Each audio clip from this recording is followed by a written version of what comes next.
আসসালামু আলাইকুম। Overlock machine চালালে অতিরিক্ত শব্দ করে, কিভাবে সমাধান করবেন? সো দেখতে পাচ্ছেন আমাদের অয়েল মিটারে অয়েল শো করে এবং কি মেশিন চালালেও মেশিনে অয়েল সার্ভিস দেয়, মানে অয়েল উঠে, কিন্তু তারপরেও মেশিন চালালে অতিরিক্ত শব্দ করে ওভারলক মেশিন। তো ফাইনালি এই সমস্যাটা হলে কি করবেন? কাভারটা খুলে আপার লোপার হোল্ডারটা ডানে বামে নাড়াচাড়া করে দেখবেন গজাগজি করে কিনা, ডানে বামে এবং কি উপর নিচে নাড়াচাড়া করে দেখবেন গজাগজি করে কিনা। সো দেখতে পাচ্ছেন এটা একটু গজাগজি শো দেখা যায়। সো তারপরে আমি যে জিনিসটা চেক করবো, লয়াল উপর হোল্ডারটা উপরে নিচে নাড়াচাড়া করে এবং কি ডানে বামে নাড়াচাড়া করে দেখবো গজাগজি করে কিনা। সো আমাদের লয়াল উপরটা ঠিক আছে। তারপরে চেক করলাম আমাদের যে নিলবারটা, সেটা চেক করবো যে আমাদের গজাগজি আছে কিনা, উপরে নিচে নাড়াচাড়া করলে উপরে নিচে গজাগজি হয় কিনা, আপডাউন হয় কিনা। তারপরে চেক দিব নাইফ হোল্ডারটা, আপার নাইফ হোল্ডারটা গজাগজি করে কিনা। সো আমাদের নিলবারটা মোটামুটি ঠিক আছে, সমস্যা নাই। তারপরে আমি চেক দিব আমাদের যে নাইফ হোল্ডারটা, আপার নাইফ হোল্ডার দেখতে পাচ্ছেন, এটা আমি গজাগজি দেখবো যে গজাগজি করে কিনা, উপরে নিচে এবং ডানে বামে নাড়াচাড়া করে দেখবেন। সো আমাদের আপার লোপার শুধু সমস্যা, নাইফ হোল্ডারও ঠিক আছে, নিলবারও ঠিক আছে, লয়াল লোপার হোল্ডারটাও ঠিক আছে, শুধু আপার লোপারটা সমস্যা। সো আপার লোপারটা আমি পরে দেখবো। আমি ফার্স্টে নিলবারটা খুলে আমি একটু চালিয়ে দেখবো। অনেক সময় নিলবারটার কারণেও শব্দ হয়। সো নিলবারটা খোলার পরও শব্দ যায়নি, শব্দ আছে। সো আমি আপার লোপারের যে সামনে কাভারগুলো খুলে নিলাম। খোলার পরে দেখতে পাচ্ছেন আমাদের যে আপার লোপার হোল্ডার যে শেপটা, আমি যখন ডানে বামে বা সামনে পিছিয়ে যখন আমি ধাক্কা দিই, জিনিস শেপটা আপ ডাউন করে।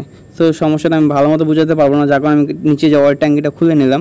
খোলার পরে দেখেন আমি যখন আপার লোপারের যে শেপটা, তো ফার্স্টে আমি লয়াল লোপারটা চেক দিতেছি, লয়াল লোপারটা আমাদের ঠিক আছে। তাও আমি আপনাদের দেখাইতেছি লয়াল লোপারের যে শেপটা বরাবর আছে, কোনো গজাগজি নাই। লয়াল লোপারও হোল্ডার এবং আমাদের কানেক্টিং ঠিক আছে, শুধু আমাদের যে আপার লোপারটা ঠিক নেই। আপার লোপার হোল্ডারটা আমি যখন নাড়াচাড়া করি, একটু ফলো করুন, দেখেন আমাদের উপরে নিচে গজাগজি করে। আমাদের ভিতরে যে বুস্টটাও আপ ডাউন করে। যখন আমি নাড়াচাড়া করি, নিচের বুস্টটা, মাঝখানে যে বুস্টটা থাকে পিতলের বুস্টটাও আপ ডাউন করে। সো আমি এটা খুলে নেব। খোলার পরে সমস্যাটা কীভাবে সমাধান করবেন অবশ্যই দেখবেন। আর যারা আমার চ্যানেলে নতুন, অবশ্যই চ্যানেলটা সাবস্ক্রাইব করে দেবেন। আর যারা অলরেডি সাবস্ক্রাইব করছেন তাদেরকে অসংখ্য ধন্যবাদ। এটি লাইক দিয়ে ভিডিও পাশেই থাকুন।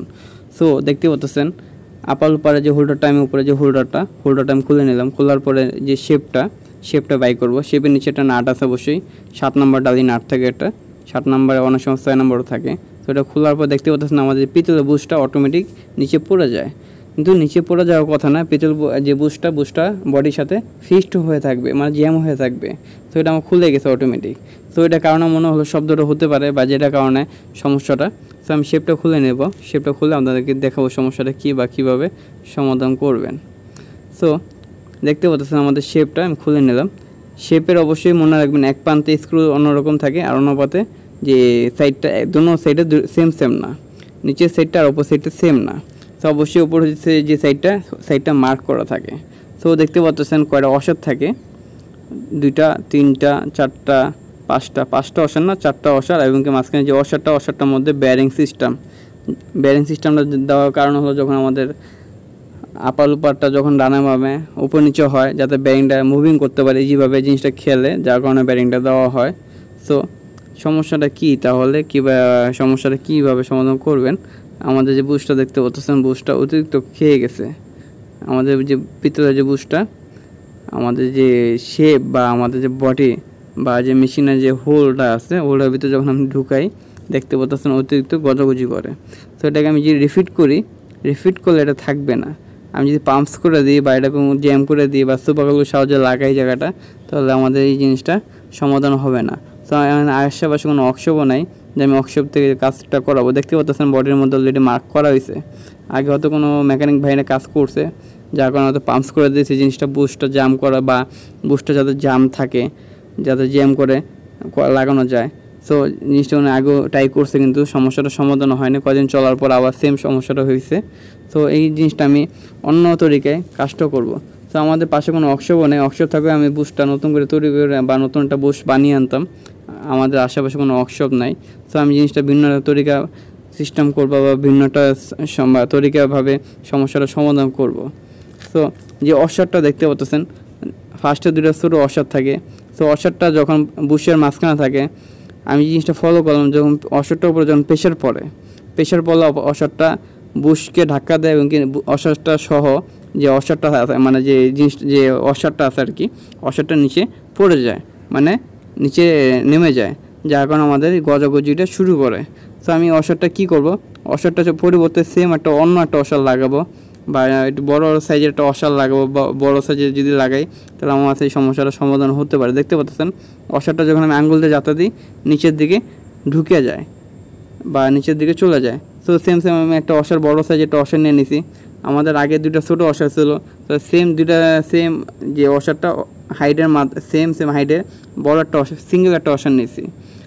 ছোটো যে দুইটা অসারের মাপে আমি একটা সিঙ্গেল একটা অসার নিয়ে নিছি, এবং অসারটা বড় সাইজের, মানে বড় সাইজের নেওয়ার কারণ হলো আমাদের বুশটা একটু বড় হবে, যাতে বুশটার থেকে একটু বড় হয়। অসারটা বড় হলে কি হবে, আমাদের যে বুশটার সাথে কোনো প্রেশার পড়বে না, এবং কি আমাদের যে ওপরে যে ক্যামটা থাকবে বা যে হোল্ডারটা থাকবে সেই হোল্ডারটা নিচে আপ ডাউন করতে পারবে না। সো দেখতে পাচ্ছেন জিনিসটা লাগাইলাম, যে বড় অসারটা দেওয়ার পরে আমাদের যে গজাগজিটা এখন নাই।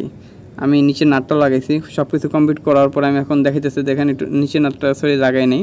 তো নিচে নাটটা আমি লাগিয়ে দেখানোর চেষ্টা করব যে সমস্যাটা আছে কি না। সো আমাদের যে হোল্ডারটা আপনি যে কোনো জায়গায় রেখে টাইট দিতে পারেন, শুধু উপরে নিচে যাতে গজাগজি না করে এই জিনিসটা ফলো রাখলে হবে। এটা কোনো টাইমিং নেই। এমনকি নাটটা আপনার শেপ যখন টাইট দিবেন, শেপ যে কোনো জায়গায় রেখে টাইট দিতে পারেন। সো দেখতে পাচ্ছেন আমি যখন মেশিনটা ঘুরাই আমাদের এখন কোনো রকমের গজাগজি নাই, এবং কি আমি হাত দিয়ে চেক করে দেখাবো আমাদের গজাগজি আছে কি না। তো আমাদের গজাগজিটা নাই। আমাদের আগে যে গজাগজিটা আসলো বা যে নাড়াচাড়া করলে যখন উপরে নিচে চলে যেত, বুশটা আপ ডাউন করতো, সেই সমস্যাটা নাই। দেখেন আমি হাত দিয়ে যখন নাড়াচাড়া করি এখন আমাদের গজাগজিটা নাই। তো আমাদের সমস্যাটা নেক্সটও আর হবে না। আমি যেভাবে তাত্ত্বিক বা যেভাবে সমস্যাটা সমাধান করছি, সমস্যাটা নেক্সটও আর হবে না। তো মেশিনটা আমি এখন চালিয়ে আপনাদেরকে দেখাবো। দেখতে পাচ্ছেন আমাদের যে মেশিনের সাউন্ডটা, আগের থেকে আমাদের মেশিন সাউন্ডটা বরাবর হয়ে গেছে, এবং আমাদের যে অয়েল পাম্পটা আমি একটু পরিষ্কার করে দিচ্ছি, যার কারণে আমাদের তেলটা এখন বরাবর তেলটা শো করে। সো ভিডিওটা কীরকম লাগছে অবশ্যই মতামত জানাতে ভুলবেন না, অবশ্যই কমেন্টের মাধ্যমে জানাতে ভুলবেন না। আর আমাদের যে ইন্টারলক বা যারা চিকন সেলাই করেন, চিকন ইন্টারলক যারা একদম চিকন সেলাই করেন ওভারলকের মাধ্যমে, তো অনেকেই সেটিংটা করতে পারেন না, অনেকেই জানেন না। যদি এই সম্পর্কে ভিডিও চান অবশ্যই জানাবেন। তো আমি মেশিনটা এখন চালিয়ে বা মেশিনটা সমস্যার সমাধান করে আমাদের যে ভাই আছে তাকে আমি মেশিনটা বুঝিয়ে দিলাম, সে এখন চালিয়ে সে মেশিনটা বুঝে নেবে। তো দেখতে পাচ্ছেন আমাদের মেশিনের সেলাইটা পারফেক্ট বরাবর আছে। তো সবাই ভালো থাকবেন, সুস্থ থাকবেন। আজকে এই পর্যন্তই। যদি ভালো লাগে থাকে অবশ্যই এটা লাইক দিতে ভুলবেন না। আসসালামু আলাইকুম।